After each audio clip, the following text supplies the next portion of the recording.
தொகுப்பு சம்பந்தப்பட்ட ஒரு சில முக்கியமான விடயங்களை உங்களிடத்துல பகிர்ந்துட்டு இந்த தொகுப்பு சம்பந்தமான அதாவது அண்மை கால தரவுகள் சம்பந்தமான பூரணமான விளக்கத்தை நம்ம பார்க்கலாம்னு நினைக்கிறேன். இந்த தொகுப்பு கிட்டத்தட்ட இதுவரைக்கும் நான் 90 கேள்விகளுக்கு மேல தொகுத்திருக்கிறேன். இந்த 90 கேள்விகள்லையும் 55 கேள்விக்குரிய ஆன்சரை இப்போதைக்கு நான் எடுத்திருக்கிறேன். அப்ப இந்த கேள்விகள் எல்லாம் நெட்ல இருந்து தேடி எடுத்திருக்கிறேன். அதே போல பாஸ் பேப்பர், மாடல் பேப்பர், இப்படியான பேப்பர்ல இருந்து முக்கியமான கேள்விகளை தொகுத்து அதற்குரிய ஆன்சரை நான் இப்ப ரிலேட் பண்ணியிருக்கேன். அப்ப இத வீடியோவா போடுறதுக்கு பிரதானமான 2 நோக்கம் இருக்குது. ஒன்று உங்களுக்கு தெரியும், இலங்கையில தற்போது அநேகமான வேலை வாய்ப்புக்கு போட்டி பரீட்சை இடம்பெறுகின்றது. இந்த போட்டி பரீட்சையில ஒரு முக்கியமான ஒரு கேள்விதான் இந்த ஜெனரல் நாலேஜ். முக்கியமான ஒரு பேப்பர் தான் இந்த ஜெனரல் நாலேஜ். அதாவது பொது அறிவுகளை உள்ளடக்கிய ஒரு வினாபத்திரம் இருக்குது. அதுல 20 அல்லது 40 புள்ளிகளோ கட்டாயம் பெற வேண்டும். உதாரணமா அண்மையில இலங்கையில ஜிஎஸ் பரீட்சைக்காக கோல் பண்ணியிருந்தாங்க. அதுல உங்களுக்கு தெரியும், ஜெனரல் நாலேஜை ஒரு புதிய ஒரு பாடமாக சேர்த்திருக்காங்க. அப்ப அதுல கட்டாயம் 40 புள்ளிகளுக்கு மேல வரணும். அதே போல அண்மையில இலங்கையில திறந்த பல்கலைக்கழகத்துல விண்ணப்பம் கோரப்பட்டுள்ள இலங்கையில எல்எல்பி நுழைவு பரீட்சை, இதுலயும் உங்களுக்கு தெரியும் 20 புள்ளிகள் நம்ம ஜெனரல் நாலேஜ்ல பெற்றால்தான் அந்த பாஸ் என்ற கேட்டகரிக்குள்ள வரலாம். அப்ப இப்படி ஒரு வீடியோன்னு போறதுனால இந்த போட்டி பரீட்சைக்கு தயாராகி கொண்டிருக்கின்ற அந்த தரப்பினருக்கு இது உதவக்கூடும் என்ற ஒரு நோக்கத்திலையும், அதே போல ஒரு விடயத்தை நம்ம இன்னொருத்தருக்கு விளங்கப்படுத்தும் போது அந்த விடயம் சம்பந்தப்பட்ட பூர்ணமான அறிவு அந்த விளங்கப்படுத்துற நபருக்கு இருக்கும். அதே சந்தர்ப்பத்தில் அந்த விடயம் எந்த சந்தர்ப்பத்திலையும் அவருக்கு மறக்காது. அப்ப இந்த ஒரு எனது நலனை மையமாக வைத்து இந்த வீடியோவை நாங்க அப்லோட் பண்றேன். ஓகே, அப்ப இதுதான் இதுல நோக்கம். தொடர்ந்தும் ஆதரவை தந்தா தொடர்ந்தும் இந்த பொது அறிவு விடயங்கள், அண்மை கால தகவல்களை உள்ளடக்கிய பூர்ணமான விளக்கங்களை, என்னால முடிந்த ஒரு பூர்ணமான விளக்கங்களை உங்களுக்கு நான் தர காத்துட்டு இருக்கிறேன். ஓகே, அப்ப அந்த அடிப்படையில கடந்த வகுப்புல நாம 37, 38 கேள்விகிட்ட பார்த்திருந்தோம். தொடர்ந்து நான் பார்ப்போம் 39வது கேள்விய. அதாவது ஆசியன் அமைப்பில் இறுதியாக இணைந்து கொண்ட நாடு எது அப்படின்னு சொல்லி ஒரு கேள்வி கேட்டிருக்காங்க. அதாவது ஆசியன் அமைப்புல இறுதியாக இணைந்து நாடு, இது அண்மை கால ஒரு தகவல். ஆசியா அமைப்புல இறுதியாக இணைந்து கொண்ட நாடு தீமோர் என்ற ஒரு நாடு அக்டோபர் மாதம் 26ஆம் தேதி இந்த வருடம் இணைஞ்சிருக்குது. அப்ப இதுல இந்த ஆசியன் அமைப்பு சம்பந்தமா பார்த்தோம்னு சொன்னா, அந்த ஆசியன் அமைப்புன்னு சொன்னா அதுக்கு நம்ம சொல்லுவோம் association of south east Asian nation அப்படின்னு சொல்லி நம்ம சொல்லுவோம். அதாவது தென்கிழக்கு ஆசியாட அந்த தேசியத்தை, அந்த பாதுகாப்பை மேம்படுத்த வேண்டும் என்ற நோக்கில் 1967ஆம் ஆண்டு ஆகஸ்ட் மாதம் 8ஆம் தேதி பெங்கோக் டிக்ளரேஷன் என்ற ஒரு பிரகடனத்தின் ஊடாக, பெங்கோக் டிக்ளரேஷன் சொல்றது பெங்கோக் பிரகடனம்னு சொல்லலாம். அப்ப இந்த பெங்கோக் பிரகடனத்தின் ஊடாக தாய்லாந்துல தோற்றுவிக்கப்பட்ட ஒரு அமைப்பு தான் இந்த ஆசியன் அமைப்பு. ஆரம்பத்துல இந்த ஆசியன் அமைப்புல 5 நாடுகள், எல்லாம் 5 நாடுகள் சேர்ந்துதான் இந்த ஆசியன் அமைப்புங்கிறத உருவாக்குறாங்க. அதாவது Indonesia, Malaysia, Philippines, Singapore, Thailand, இந்த 5 நாடும் சேர்ந்துதான் ஆரம்பத்துல 1967ஆம் ஆண்டு இந்த ஆசியன் அமைப்பு உருவாக்கப்படுது. பிற்பட்ட காலங்கள்ல 1980ஆம் ஆண்டுக்கு பிறகு மீண்டும் ஒரு 5 நாடுகள் சேர்ந்தாங்க. அதாவது 80ஆம் ஆண்டுல இருந்து 99ஆம் ஆண்டு வரைக்கும். 80ஆம் ஆண்டு அந்த காலப்பகுதியில 1984ஆம் ஆண்டு ப்ரூனெய் சேர்ந்திருந்தீங்க. அதே போல 93ஆம் ஆண்டு வியட்நாம், அதே போல 97ஆம் ஆண்டு லாவோஸும் மியான்மாரும் சேர்ந்து கொண்டாங்க. அதே போல 1999ஆம் ஆண்டு கம்போடியா இணைஞ்சு கொண்டாங்க. இப்ப அண்மையில 2025 அக்டோபர் 26ஆம் தேதி இந்த தீமோர் என்ற நாடும் ஆசியன் அமைப்புல தற்போது இணைஞ்சிருக்குது. அப்ப இது ஒரு அண்மை கால தரவாக இருக்கு. இந்த ஆசியன் அமைப்பு 1967ஆம் ஆண்டு உருவாக்கம் பெறதுக்கான பிரதானமான காரணம் என்னன்னு சொன்னா, அதாவது 1960ஆம் ஆண்டு காலப்பகுதியில் அமெரிக்கா சோவியத் யூனியனுக்கு இடையில இடம்பெற்ற அந்த குளிர் யுத்தம்.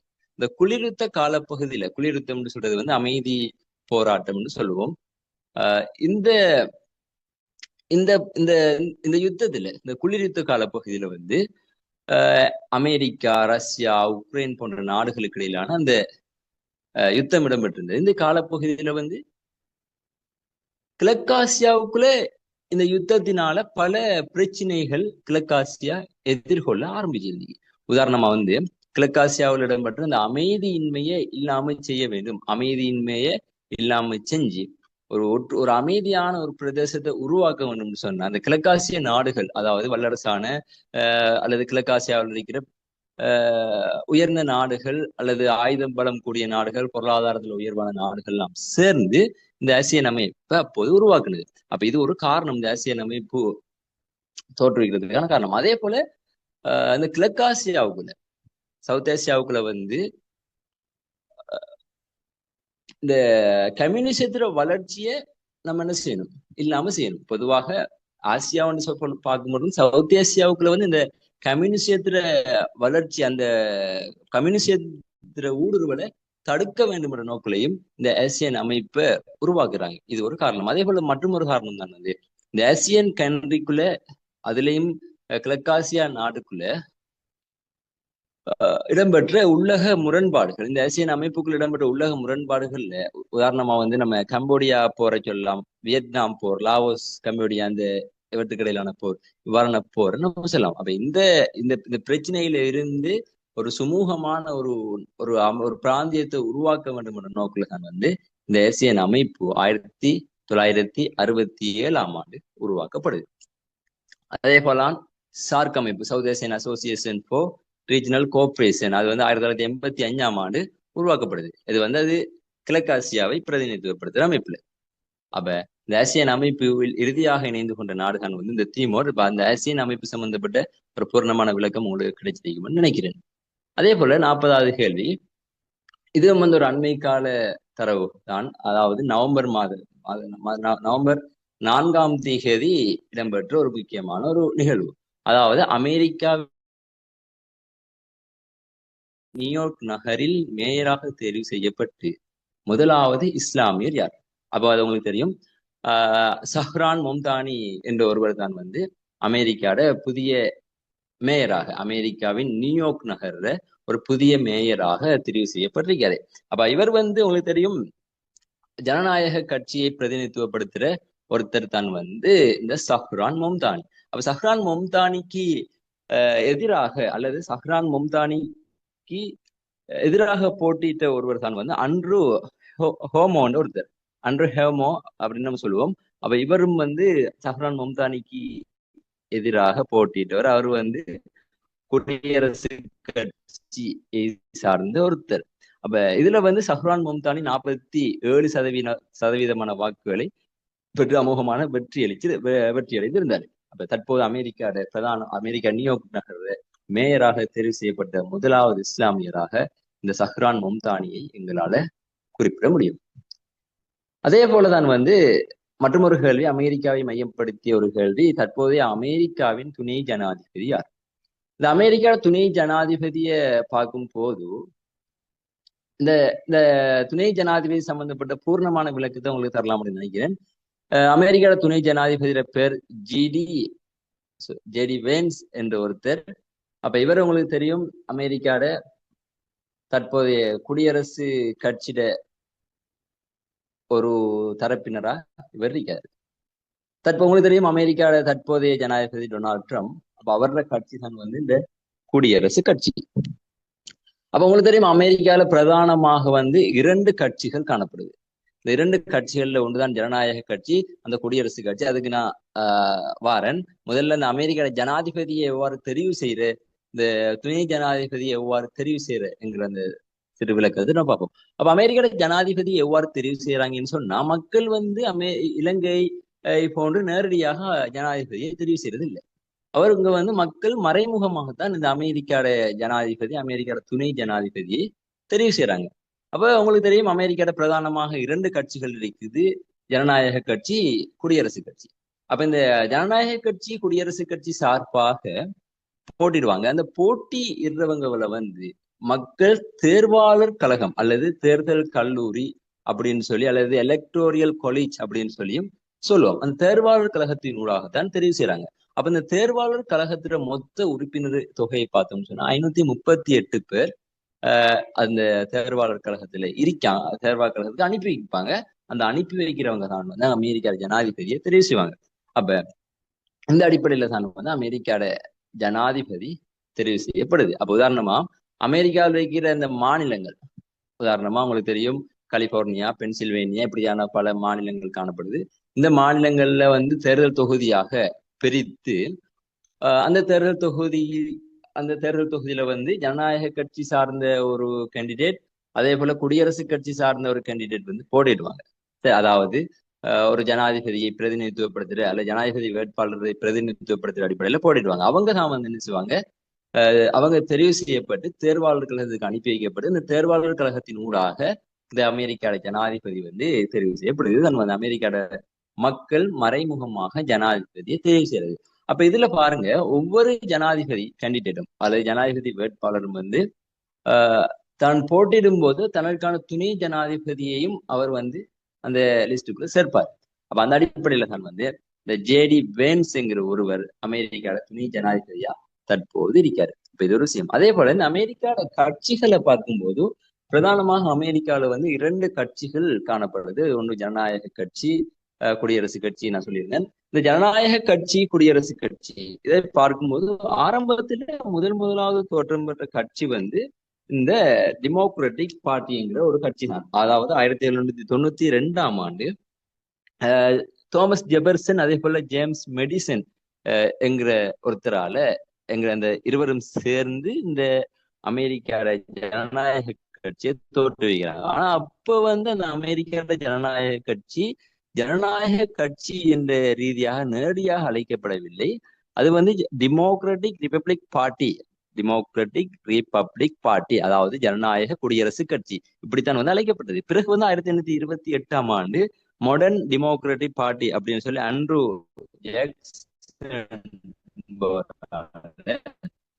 அது வந்து அந்த கட்சி வந்து மறுசீரமைக்கப்படுது. அப்ப 1828ஆம் ஆண்டு மாடர்ன் டெமோக்ராட்டிக் பார்ட்டின்னு சொன்னா நவீன ஜனநாயக கட்சி.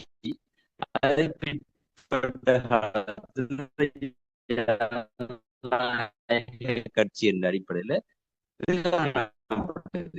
அதே போல 1854ஆம் ஆண்டு ஆப்ரஹாம் லிங்கன், வில்லியம் என்கிறவங்க இந்த கட்சி வந்து அமெரிக்காட எனப்படுது. அதற்காக வேண்டி அமெரிக்காட அரசியலை தீர்மானித்தது. மற்றொரு விடயத்தை அமெரிக்கால பார்த்தோம்னு சொன்னா அமெரிக்கா வந்து 1776ஆம் ஆண்டு 1787ஆம் ஆண்டு அரசியல் அமைப்பு வரையப்படுது. 89ஆம் ஆண்டு நவம்பர் மாதம் 4ஆம் தேதின்னு நினைக்கிறேன். 4ஆம் தேதி இந்த காலப்பகுதியில அமெரிக்காட இந்த அரசியல் யாப்பு வந்து நடைமுறைக்கு வருது. அதே போல மற்றொரு முக்கியமான விடயம்னா ஒவ்வொரு அமெரிக்க புதிய ஜனாதிபதி அவர் வந்து எப்பயும் ஜனவரி மாதம் 20ஆம் தேதி தான் அவர் பதவி ஏற்பார். உதாரணமா ஜனாதிபதி வந்து நவம்பர் மாதத்துல தேர்ந்தெடுக்கப்பட்டால் பெரும்பாலும் நவம்பர் மாதம் தான் ஜனாதிபதி தேர்ந்தெடுக்கப்படுவார் அமெரிக்கால ஒவ்வொரு 4 வருடத்துக்கு ஒரு முறை. அப்ப நவம்பர் மாதம் தேர்ந்தெடுக்கப்பட்டால் ஜனவரி மாதம் 20ஆம் தேதி தான் இந்த அமெரிக்காட ஜனாதிபதி உத்தியோகபூர்வமாக பதவி வகிப்பார். அப்ப இது வந்து அமெரிக்காட அரசியல் யாப்புல இருக்கிறவருடைய மரபு ரீதியாக பின்பற்றப்படுகின்ற ஒரு முக்கியமான விடயமாக காணப்படுது. இதுதான் வந்து இந்த அமெரிக்காவை மையப்படுத்திய முக்கியமான தகவல். விடுபட்ட தகவல்களை வந்து நம்ம மற்றைய கேள்விகள் வரும்போது அதை நம்ம பார்ப்போம். அவ தற்போதைய அமெரிக்காட துணை ஜனாதிபதி வந்து ஜேடி வேன்ஸ் என்ற ஒருத்தர். அதே போல மற்றொரு முக்கியமான கேள்விகள் வந்து 2025ஆம் ஆண்டு உலக கிண்ண சர்வதேச ஒருநாள் கிரிக்கெட் தொடரில் சாம்பியன் ஆன அணி சொல்லி சொல்லியிருக்காங்க. அது உங்களுக்கு தெரியும், இந்திய மகளிர் அணிதான் வந்து வின் பண்ணிருந்தாங்க. இதுல வந்து இந்தியா ரஷ்யாவுக்கு இடையிலான போட்டி இடம்பெற்றிருந்துச்சு. அதுல வந்து 298 ஓட்டங்களை இந்தியா பெற்றிருந்தீங்க. அப்ப 50 ரன் வித்தியாசத்துல இந்தியா மகளிர் அணி இந்த வருடத்துக்குரிய ஒரு நாள் கிரிக்கெட் தொடர் சாம்பியன் அணியாக அதாவது முடிசூடப்பட்டது. சரி, அப்ப 2025 உலக மகளிர் உலகக்கிண சர்வதேச ஒரு நாள் கிரிக்கெட் சாம்பியனான அணிதான் வந்து இந்தியா மகளிர் அணி. அதே போல இது வந்து ஒரு பொதுவான ஒரு கேள்வி. உலகில் அதிகளவு அணு ஆயுதங்களை வைத்திருக்கும் நாடு எது? உலகில் அதிகளவு அணு ஆயுதங்களை வைத்திருக்கும் நாடு எது? அப்ப பொதுவாக உலகத்துல 90% அணு ஆயுதங்களை வச்சிட்டு இருக்கிறது வந்து பிரதானமாக 2 நாடுகள், ஒன்னு ரஷ்யாவும் அமெரிக்காவும். அப்ப ரஷ்யாட்ட வந்து கிட்டத்தட்ட 44.5% அணு ஆயுதம் ஒட்டுமொத்தத்துல உலகளாவிய ரீதியில 44.5% அணு ஆயுதத்தை வந்து ரஷ்யா வச்சுட்டு இருக்குது.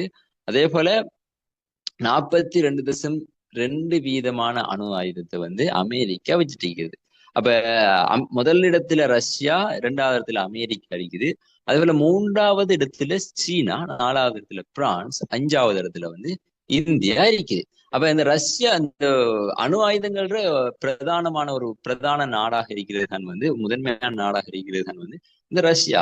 இந்த அணு ஆயுதம் சம்பந்தப்பட்ட விடயங்களை நம்ம பார்க்கும்போது இந்த அணு ஆயுதத்தை அளவிடுறதுக்கு பிரதானமா ஒரு அளவீடுன்னு வச்சிருக்காங்க. அதான் நம்ம சொல்லுவோம் கேடி என்ற ஒரு குறியீடு.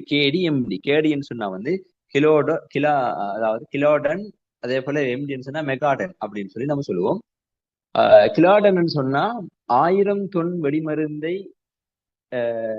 வெடிமருந்து சக்தி வாய்ந்த ஒன்றுதான். 1000 தொன் சக்தி வாய்ந்த வெடிமருந்து தான் நம்ம சொல்லுவோம் ஒரு கிலோடன் சொல்லி. அதே போல 10,000 தொன் 1,00,000 தொன் வெடிமருந்து சக்தியை கொண்ட ஒன்றுதான் வந்து மெகாடன் அப்படின்னு சொல்லி நம்ம சொல்லுவோம். அப்ப இதுல ஒரு முக்கியமான ஒரு அமைப்பு இருக்குது. இந்த அணு ஆயுதம் சம்பந்தப்பட்ட புதிய அணு ஆயுதம், ஒரு அணு ஆயுதத்துல சக்தி எப்படிப்பட்டது, அதே போல அதுல புள்ளிபரங்கள், அதுல தாக்கம் எவ்வாறு இருக்கும் அப்படின்னு சொல்லி ஒரு அறிக்கை வெளியிடுற நிறுவனமும் இருக்குது.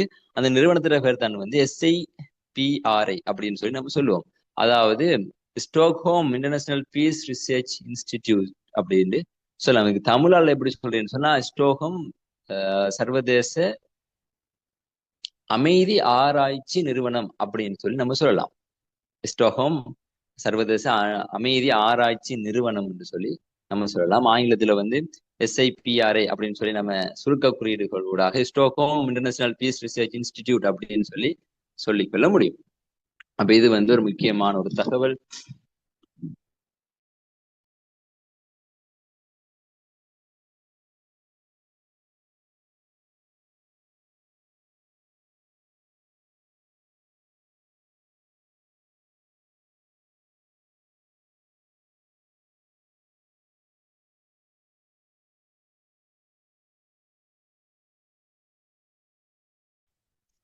அதே போலதான் வந்து அடுத்த கேள்வி, பிரான்சின் எந்த அருங்காட்சியகத்தில் பெருமதியான நகைகள் வந்து திருடப்பட்டு இருந்தன என்று சொல்லி ஒரு கேள்வி வந்திருக்குது.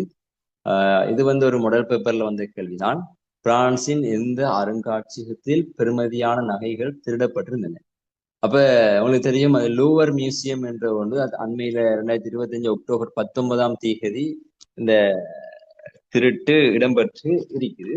இதுல வந்து இந்த திருட்டுல வந்து பாத்தீங்கன்னு சொன்னா இந்த பிரான்ஸ்ல இருக்கிற பிரதானமான ஒரு மியூசியம் தான் இந்த லூவர் மியூசியம் சொல்லி சொல்லுவோம். இது வந்து இந்த திருட்டு இடம்பெற்றது வந்து 2025 அக்டோபர் 19 இந்த திருட்டு இடம்பெற்றிருக்குது. கொள்ளை என்று சொல்லலாம்.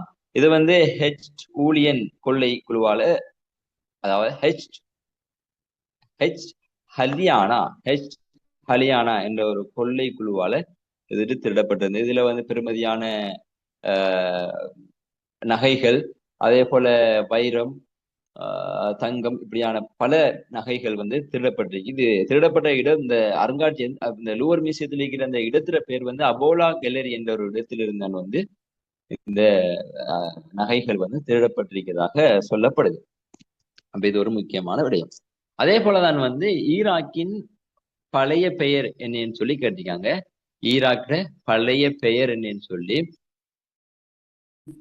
மெசபத்தோமியான்னு சொல்லலாம். ஈராக்ல பழைய பெயர் ஏன்னு சொன்னா அண்மையில் ஆரம்பத்துல வந்து, அதாவது ஈராக் வந்து காலனித்துவ ஆட்சிக்கு உட்படுற சந்தர்ப்பத்துல, பிரித்தானியர்கள் காலனித்துவ ஆட்சிக்கு உட்படுகின்ற சந்தர்ப்பத்துக்கு முற்பட்ட காலம் வரைக்கும் ஈராக்கிட பெயராக இருந்தது வந்து இந்த மெசபத்தேமியா என்ற ஒரு பெயராகத்தான் இருந்தது. அதாவது நான் சொல்றது வந்து 7ஆம் நூற்றாண்டுக்கு முற்பட்ட பகுதி.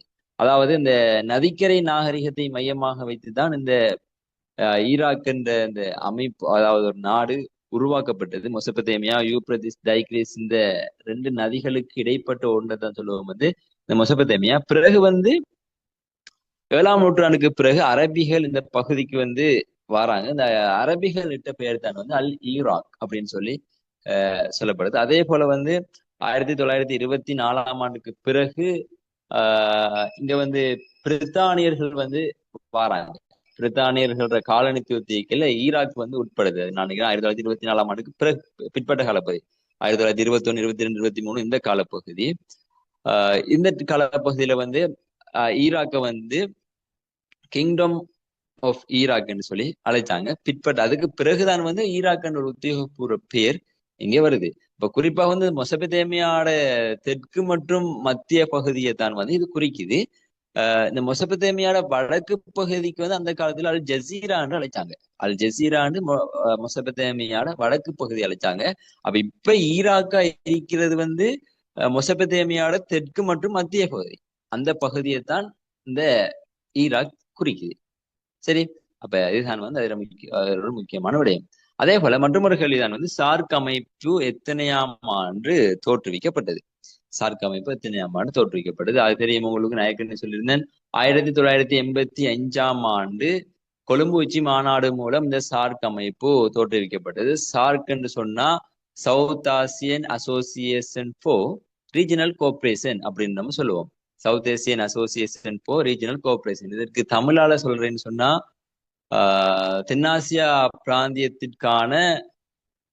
தென்னாசியாவிற்கான பிராந்திய மையம் அப்படின்னு சொல்லலாம்னு நினைக்கிறேன். South Asian association for regional cooperation, இதுக்கு ஆங்கிலத்தில் அப்படின்னு நம்ம சொல்லுவோம். அப்ப இது வந்து 1955ஆம் ஆண்டு கொழும்பு உச்சி மாநாடு மூலம் இது உருவாக்கப்பட்டது. இதுல வந்து தற்போது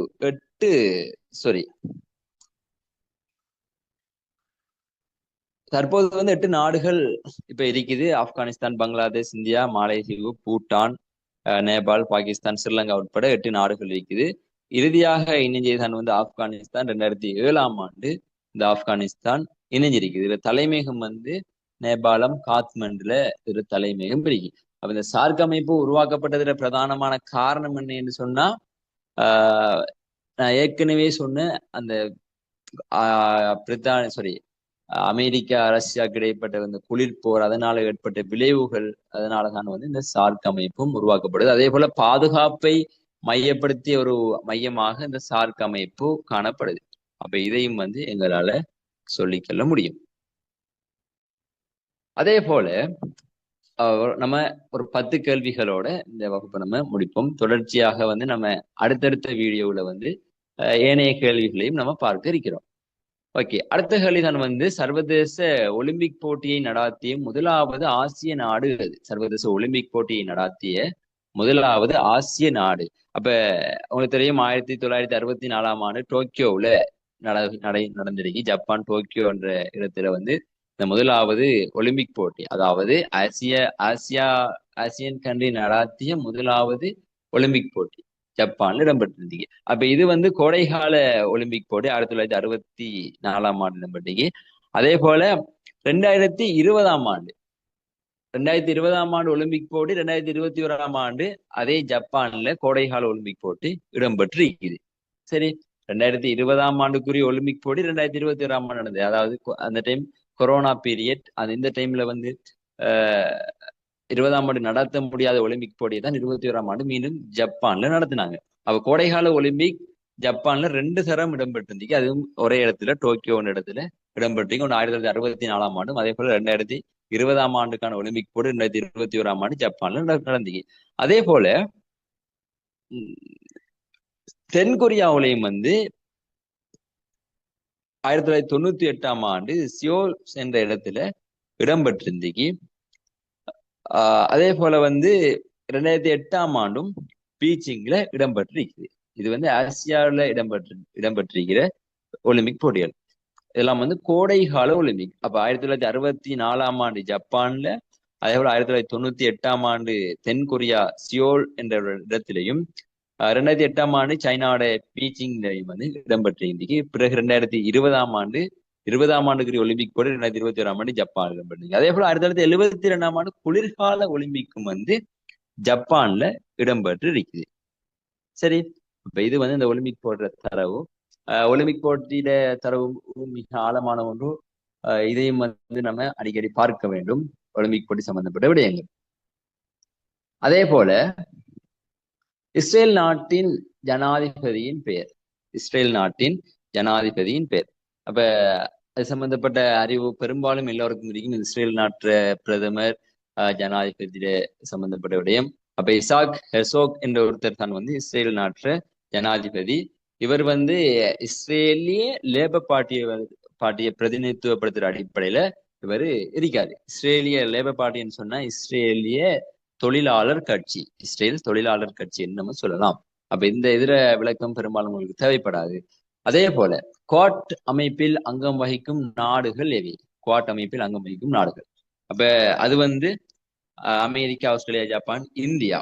அதாவது குவாட் செக்யூரிட்டி டயலாக் அப்படின்னு சொல்லி நம்ம சொல்லுவோம். இந்த பிரதானமான இந்த பேர் வந்து குவாட் செக்யூரிட்டி டயலாக் அப்படின்ட்டு. அப்ப இந்த குவாட் அமைப்பு வந்து உருவாக்கப்பட்டதுக்கு பிரதானமான காரணம் என்னன்னு சொன்னா, இந்த பேரிடர்களே இல்லாம பேரிடர்களிலிருந்து பாதுகாப்பு பெற வேண்டும் என்ற நோக்கில தான் வந்து இந்த குவாட் அமைப்பு உருவாக்கப்பட்டு. இந்த குவாட் அமைப்பு உருவாக்குறதுக்கு பிரதானமாக இருந்த காரணம் சொன்னா, இந்தியாவில் 2004ஆம் ஆண்டு ஏற்பட்ட சுனாமி. 2004ஆம் ஆண்டு ஏற்பட்ட சுனாமியை மையமாக வச்சுதான் இந்த அமெரிக்கா, ஆஸ்திரேலியா, ஜப்பான், இந்தியா போன்ற நாடுகள்லாம் இணைந்து இந்த குவாட் அமைப்பை உருவாக்கி இருக்குது. 2004ஆம் ஆண்டு ஏற்பட்ட சுனாமியை மையமாக வச்சு 2007ஆம் ஆண்டு இது உருவாக்கப்பட்டது. பிறகு வந்து 2007ஆம் ஆண்டு உருவாக்கப்பட்டாலும் 2007ஆம் ஆண்டு காலப்பகுதிக்கு கிட்டத்தட்ட ஒரு 5 வருட காலப்பகுதி வந்து இந்த குவாட் அமைப்பு செயற்பாட்டுல இல்லாம இருந்துச்சு. பிறகு வந்து 2017ஆம் ஆண்டு மேல் செயற்பாட்டிற்கு வந்தது. இப்பயும் வந்து செயற்பாட்டு இருக்குது இந்த குவாட் அமைப்பு. அப்ப குவாட் அமைப்பு உருவாக்கப்படுகிற பிரதானமான காரணம் வந்து பேரிடர்கள்ல இருந்து அந்த பிராந்தியங்களை பாதுகாக்க வேண்டும் என்ற நோக்கில் இதுலதான் வந்து இந்த குவாட் அமைப்பு உருவாக்கப்பட்டது. அதே போல இறுதியாக இந்த கேள்வியை பார்த்துட்டு நம்ம முடிப்போம். இலங்கை சுதந்திரம் அடைந்த சந்தர்ப்பத்தில் பிரித்தானியாவின் பிரதமராக பணியாற்றி இருந்தவர் யார்? இதெல்லாம் வழங்கிக் கொள்ளணும். இலங்கை சுதந்திரம் அடைந்த சந்தர்ப்பத்தில் பிரித்தானியாவின் பிரதமராக, இலங்கை பிரதமராக இல்ல, பிரித்தானியாவின் பிரதமராக தொழிற்பட்டவர். அப்ப அவர் வந்து கிளமன் அட்லி என்ற ஒருவர் தான் வந்து அவரு செயற்பட்டாரு பிரித்தானியாவோட பிரதமராக, கிளமன் அட்லி. அப்ப இவர் வந்து கிளமன் அட்லி 1945ஆம் ஆண்டுல இருந்து